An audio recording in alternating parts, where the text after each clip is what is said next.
네, 안녕하세요. 마포구에서 수학을 가르치고 있는 가빈입니다. 오늘은 어제에 이어서 외국인 학교 수학과 한국 수학의 차이점에 대해서 실제 문제를 통해서 어떻게 수업을 나가고 학생들이 어려워하는지 알아보는 시간을 가져보도록 하겠습니다.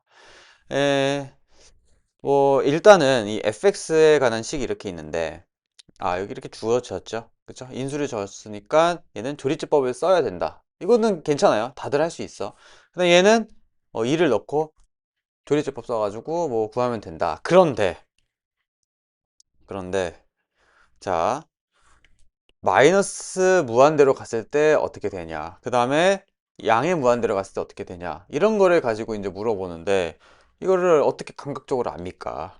그쵸? 알 수가 없다. 그쵸? 얘가 한없이 커지면 어떻게 된다? 엄청 빨리 커지겠죠? 예, 이거 다 우리나라 한국에서 지수함수, 로감수에서 다 나오는 것들입니다.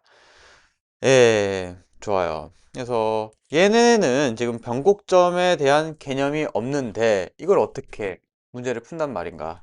참 쉽지 않아요. 예. 그래서 자, 이거 지수함수죠? 지수함수 2의 x제곱, 2의 x제곱, 그 다음에 x제곱. 이것도 꼭지점 해가지고 이게 겨우 지금 익숙해진 친구들인데 갑자기 지수함수를 물어본다. 어떻게 이거를 그립니까? 예. 근데 아까 로감수까지 나왔던데 로감수를 몰라도 된다 라고 하지만 뭐 이렇게 역함수 관계에 있다. 그쵸? 한없이 0에 가까워진다. 이런 특징이 있는데 이런 특징 없이 그냥 감각에 의존해서 문제를 풀라고 하니까 학생들은 굉장히 어려워하는 게 현실이다. 이렇게 볼 수 있습니다. 그러니까 국제학교는 뭐 과제, 프로젝트, 뭐 데이터 해석, 모델링, 그 다음에 어떻게 하면 뭐 깊이 있는 이해죠. 문제를 어떻게 접근하고 어떻게 사고하는지가 평가돼 가지고 일단 더 타고난 수학적 감각이 필요한 거예요. 근데 이런 감각이 약한 학생들은 어떻다? 더 힘들다, 어렵다, 이렇게 볼 수 있습니다. 그러니까 선천적으로 수학적 감각이 뛰어난 친구들 있죠. 뭐 IB든 뭐 AP든 그냥 날라다닙니다. 진짜. 엄청 빨리 풀고 그냥 소수령 문제도 그냥 논리 구조를 자신의 그 방법으로 짜서 문제를 푸니까 아주 간단하죠. 그죠? 예, 근데 그게 아닌 일반적인 학생들은 어떻겠어요? 어떻게 써야 될지도 몰라. 어떻게 써야 될지 몰라. 그렇기 때문에 많은 비슷한 문제 유형들을 가지고 문제를 풀어봐야 한다. 자, 대표적으로 이거에 해당하는 내용은 어디서 나오냐? 한국 수학에서 중3 2차 함수 파트가 있거든요. 2차 함수에서 계속해서 문제를 풀면 되고요. 조금 어려운 문제 풀고 싶다. 공통수학 1 문제 풀면 됩니다. 네, 그 다음에 얘는 고2에서 배우는 대수에 관한 내용인데 지수함수 문제입니다. 지수함수 문제 같은 경우도 마찬가지 2의 x-a 더하기 뭐 b 이렇게 적으면 어떻게 돼요? 점근선이 아니라 자, 여기서 이렇게 되는데 a, b만큼 평행 이동했다. 그쵸? A, B만큼 평행 이동했다라는 것을 인지하고 문제를 풀어야 되는데 어떻게 감각적으로 하라. 어렵죠. 자, 얘 마찬가지로 x 4제곱. 이거 수업할 때도 질문 들어왔어요. 선생님, x 제곱이랑 x 4제곱이랑 형태 똑같아요? 한국에서는 어떻게 그래? 한국 학생들 어떻게 그리는 줄 알아? x 4제곱 같은 경우는 그냥 똑같이 그래요. 예, 그냥 똑같이 그래.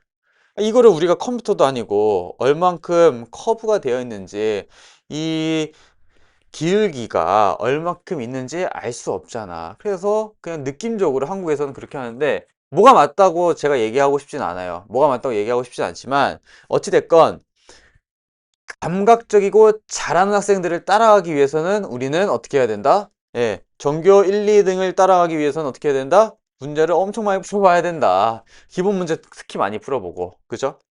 자, 여기도 한번 봅시다.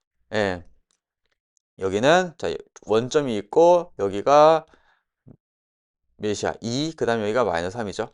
여기는 알지만 여기가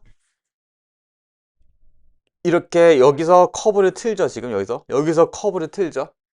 기울기가 0인 지점이 나온다는 거야. 기울기가 0인 지점을 알려면 어떻게 된다? 미분을 해야 된다. 미분은 어떻게 해야 돼? 이렇게 해야 돼요. 해서 전개시켜 가지고 얘를 미분하면은 3x제곱 이런 식으로 해야 되거든. 근데 미분의 개념이 없이 이거를 감각적으로 그래프를 그린다? 어떻게 그려? 그러니까 이거를 만약에 그리라고 문제를 낼 수도 있으니까.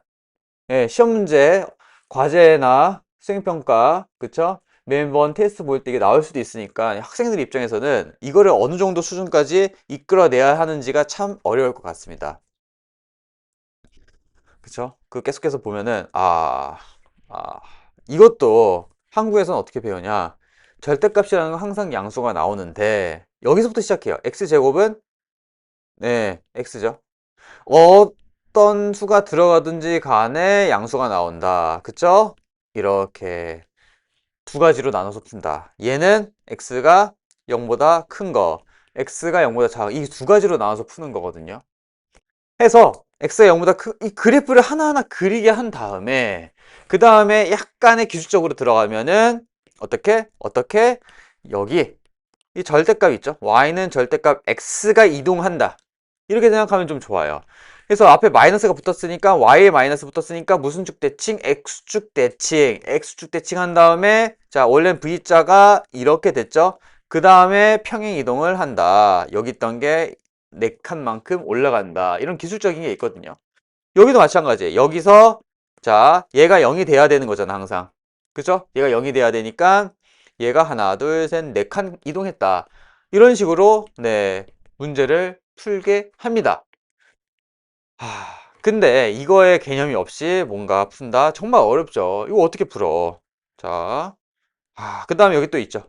유리함수. 어저께 수업할 때 이것도 했는데 유리함수도 마찬가지. 여기가 뭐다? 점근선이다. 점근선이 뭐야? 0에 가까워지는데 그쵸? 0에 붙지는 않는 그쵸? 해서 어떻게? x-p 플러스 q p, q만큼 평행 이동을 한 거거든요 이거 그죠? 원래는 0,0에서 얘는 0,0이거든 정근선이 정근선 0,0에서 p, q로 평행 이동했다. 야 그러니까 이거 수업이 물론 진짜 잘하는 학생들한테는 진짜 편해요. 쉽고 이렇게 간단하게 할 수 있나? 너무 쉬운데? 그냥 날개를 달아주는 거야. 근데 못하는 학생들한테는 진짜 어렵다. 그냥 나가 떨어지게 만드는 게 미국 수학이고 어떻게 보면은 그죠? 좀 조금 이게 번외인데 경제 구조나 사회 구조도 좀 비슷한 것 같아요. 예, 잘하는 사람한테 더 확확 몰아주고 예, 못하는 사람 그냥 하지 마. 근데 우리나라는 못해도 안 돼. 끝까지 수학 포기하지 말고 끝까지 가게 만들거든요. 예, 어떤 게 맞는지 모르겠어. 어떤 게 맞는지 모르겠지만 어찌됐건 우리가 전교 1, 2등은 할 수는 없지만 1, 2등은 할 수는 없지만 그래도 최대한 쫓아간다면 우리는 어디까지는 갈 수 있다. 아니 뭐 5등 안에 들 수 있지 않을까. 반 기준으로 했을 때 만약에 20명이다. 반에서 1등?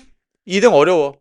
근데 5등 이내로 드는 거는 그렇게 어려운 일이 아니기 때문에 어려운 일이 아니기 때문에 좀 열심히 해서 좋은 성적 거뒀으면 좋겠습니다. 자, 일단 오늘 여기까지 하겠습니다. 네, 감사합니다.